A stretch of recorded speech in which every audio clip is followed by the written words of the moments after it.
Ahora vamos a entrar al fundamento teórico que respalda este tema, ¿no? Porque ahorita nosotros sí hemos tenido una base teórica que explica de dónde viene el círculo de Moore, de dónde vienen los estados de esfuerzos. Sin embargo, hay una base formal para todo esto y es necesario definir primero, así como definimos que las fuerzas siempre son vectores, vamos a definir que el esfuerzo es un tensor. Y esa es la razón por la cual hasta ahora estamos manejando este mismo tema. Primero, uno siempre puede preguntarse, ya que hemos estado manejando esto de forma intuitiva, a todo esto, ¿qué es un esfuerzo? Y bien, pues veamos este cuerpo con forma arbitraria y pues primero veamos una reseña de dónde viene todo esto, ¿no?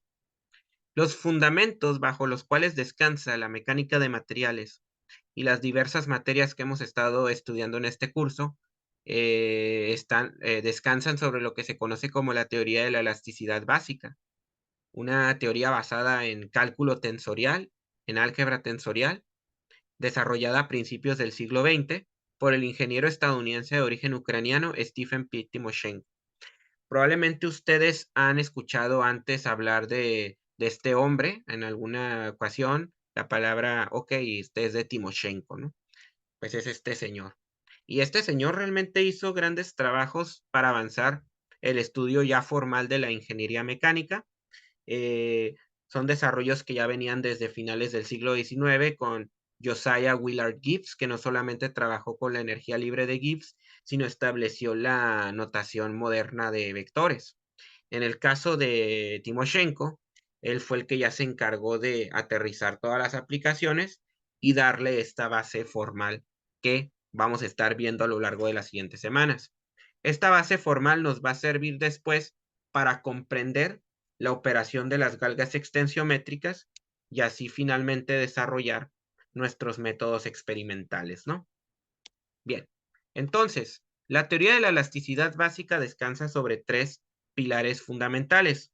Ustedes ya conocen dos de los tres pilares.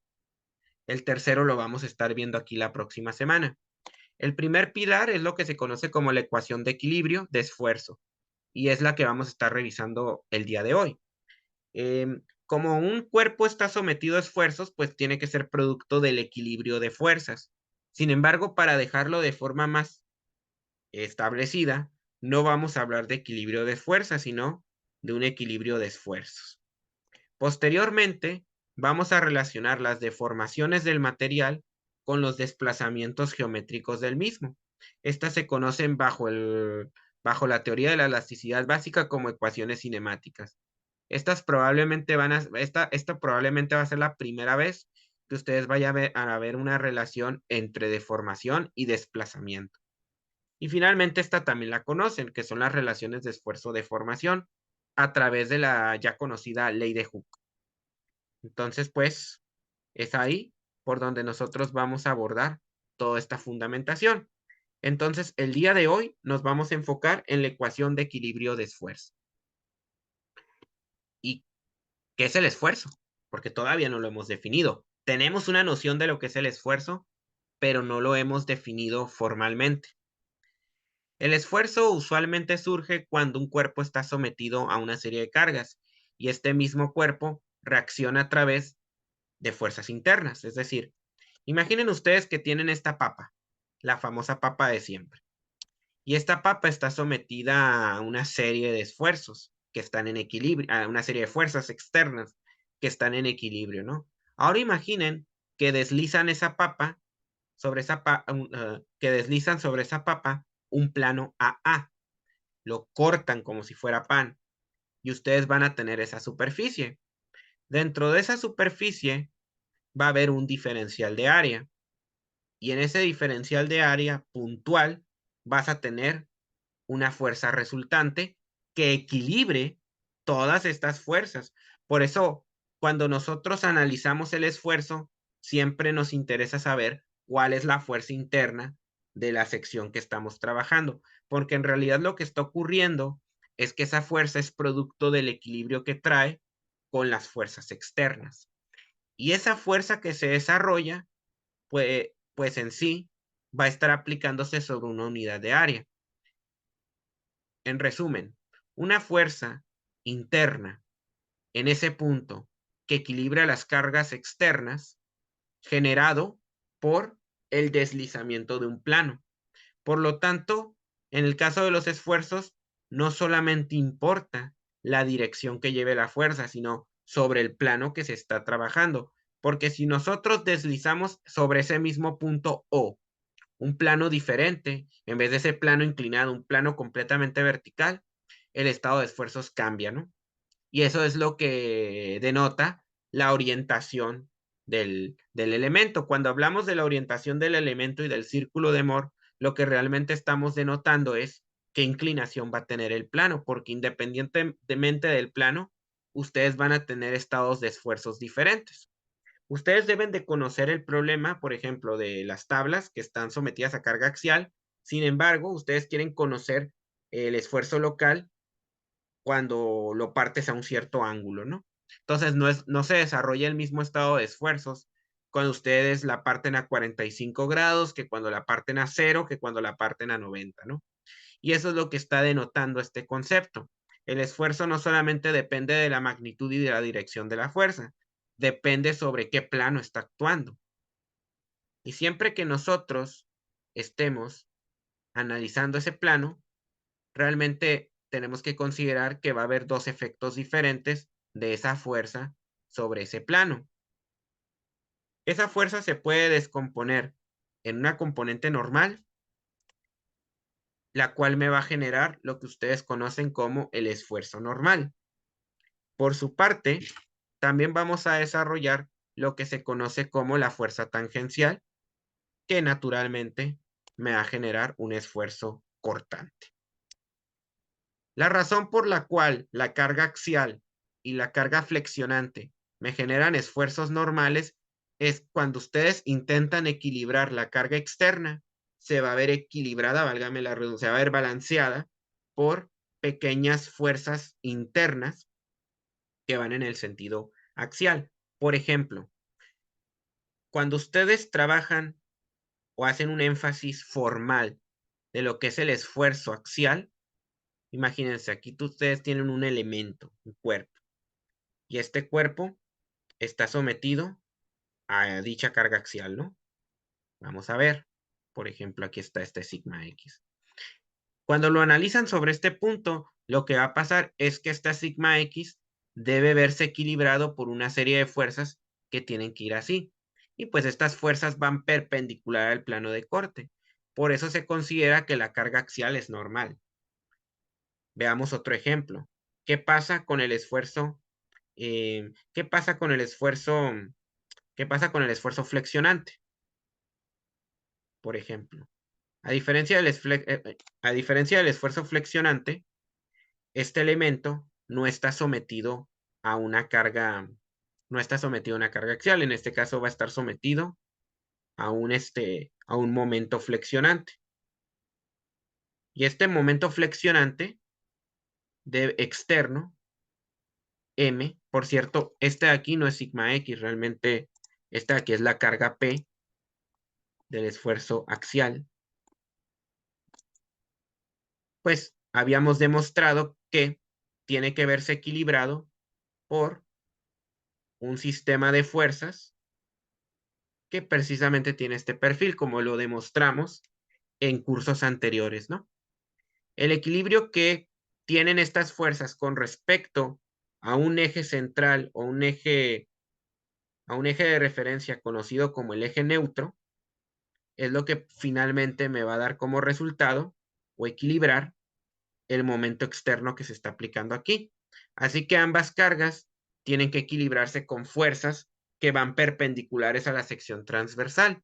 Por eso se dice que el momento flexionante y la carga axial generan esfuerzos normales. Por su parte, si nosotros analizamos el cortante transversal, vean ustedes lo que va a ocurrir. Igual, tenemos un elemento viga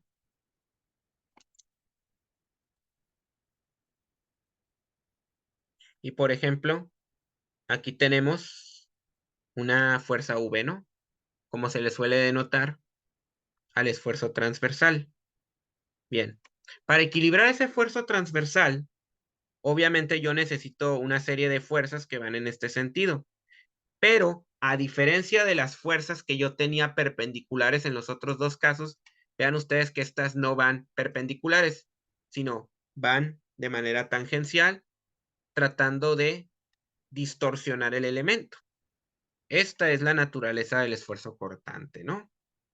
¿Y qué pasa con torsión? Porque torsión también es cortante. Ahora, para visualizar la torsión, mejor, en vez de una viga vamos a utilizar un elemento, una flecha, ¿no? Un elemento flecha. Y este elemento flecha, pues aquí la sometes a un par torsional. Entonces, para contrarrestar este par torsional, tú necesitas una serie de fuerzas que en realidad vayan en sentido contrario para, pues, tener el equilibrio como siempre. Y estas fuerzas no son perpendiculares a la cara, sino por el contrario, son tangenciales. Por esta razón, el esfuerzo generado por el cortante transversal también es cortante, ¿no? Y pues sí, entonces cuando nosotros tenemos un esfuerzo, hay que considerar la dirección, ya sea normal o tangencial, las magnitudes, pero también sobre qué plano se están aplicando, ¿no? Dicho esto, vamos a ver una pequeña animación antes de retirarnos. Vamos a definir el tensor de esfuerzos. Como saben, el tensor, así como el vector, tiene su representación matemática por tres componentes. El tensor va a tener la apariencia de una matriz de 3 por 3. Ojo, el tensor no se gobierna bajo los mismos principios de la matriz, si bien es cierto que es una manera muy conveniente de representarlo. Tenemos un elemento diferencial, tridimensional, regido por un plano cartesiano. Por ejemplo, los esfuerzos normales son aquellos que van a la misma dirección que la perpendicularidad de la cara, por la misma naturaleza del esfuerzo normal que es perpendicular a dicho plano. Para este tensor vamos a estar manejando tres planos, el plano X, el plano Y y el plano Z. El plano X va a ser el que esté definido precisamente por esta cara de aquí. Este es el plano X.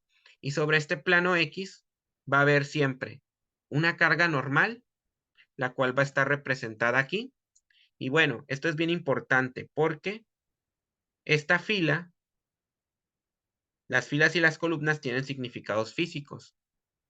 Aquí X, la fila X significa dirección, o sea, ¿qué dirección va a tener este esfuerzo? Mientras que, bueno, la columna X, mientras que la fila X identificada por la cara perpendicular, o sea, sobre esta cara X yo voy a tener dirección X, dirección Y y dirección Z. Por eso decíamos que cuando trabajábamos con esfuerzos cortantes, y esto pues equilibra, nosotros manejábamos siempre dos letras. La primera letra representa el plano donde está actuando ese esfuerzo cortante, normalmente también conocido como el eje perpendicular a la cara. Por lo tanto, aquí es X y Y, lo vamos a tomar como la dirección. Y este pues equilibra con este. Finalmente, sobre la misma cara X, también vamos a manejar el eje Z o la dirección Z que va hacia adelante, ¿no? Y esta se ve contrarrestada por esta misma que va para atrás. Estas tres pares de fuerzas que se están aplicando sobre la cara infinitesimal también están ocasionando momentos, sobre todo los cortantes. Y pues estoy manejando el estándar de que el momento positivo va a ser a favor de las manecillas, tal y como lo hemos estado trabajando el resto de este curso, ¿no? Y esto lo ponemos acá. Bien. Entonces, eso es todo por la cara X. Para el caso de la cara Y, vamos ahora a analizar pues la cara perpendicular al eje Y, que es desde luego la que está acostada. Voy a utilizar otro color, por ejemplo, esta de acá. Esta es la cara Y. Y sobre esta cara Y, pues primero veo que hay una fuerza perpendicular en Y. Las fuerzas perpendiculares ocupan las diagonales del tensor, porque veamos que la dirección y la cara corresponden a la misma letra. Es decir, sigma Y implica que es un esfuerzo no solamente que va en dirección Y, sino que es perpendicular a la misma cara Y. En algunos casos, a veces incluso, los sigmas también manejan dos subíndices, pero no es necesario desde mi punto de vista. Finalmente, para la cara, si esto va en la dirección Z, tau YZ, ahí tenemos esa dirección, porque esa flecha va para atrás, porque si la acoplamos con esta flecha, me genera un par a favor de las manecillas, que es justamente el estándar que estamos trabajando. Finalmente, sobre la cara Y, también vamos a tener tau YX, o sea, sobre la cara Y, un momento que va en la dirección X, y este, pues tiene que generar un momento contrario al que me generó tau XY. Si tau XY es un par que va a favor, tau YX tiene que ser un par que va en contra. Por lo tanto, los pares se dibujan de esta manera. Ojo que ahorita lo que tenemos es un cuerpo en equilibrio y por ende sometido a deformación. Finalmente, el principio para Z es exactamente igual. Primero tenemos una carga para enfrente y otra para atrás. Y finalmente, para concluir, pues los cortantes de la misma manera, ¿no? Uno que va en la dirección X generando un momento en contra y otro que va en la dirección Y también generando el momento en contra. Entonces, este es el sistema de esfuerzos que nosotros tenemos cuando estamos analizando problemas tridimensionales. Bueno, eso sería todo por este video. No olviden suscribirse al canal para apoyarlo, darle clic al video anterior. Asimismo, también les recomiendo darle clic a la campanita para recibir cualquier actualización. Por ahora sería todo. Nos estamos viendo y agradezco su atención.